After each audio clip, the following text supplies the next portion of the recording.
friend of mine just sent me an interesting message. It was an article about China. It was an article about video game and media addiction.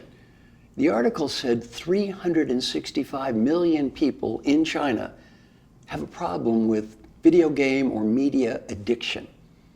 365 million. That's more than there are people here in the United States. This is one case where I was right and I wish I were wrong.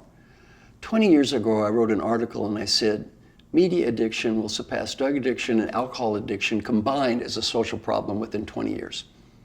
Why? We're going to have instant download, TV quality, audio-visual transmission over the internet. It's going to be so good that we can't turn it off.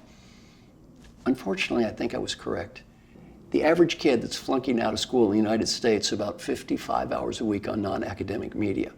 Video games, internet surfing, Facebook, 55 hours a week. This is a disaster.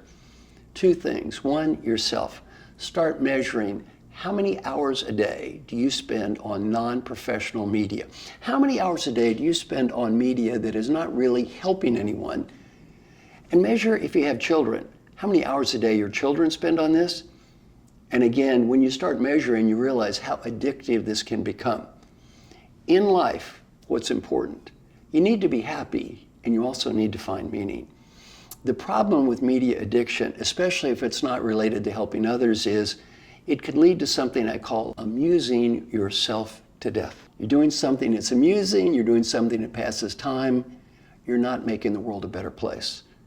And at the end, if we do too much of that, you might have an amusing life, you're going to have an empty life.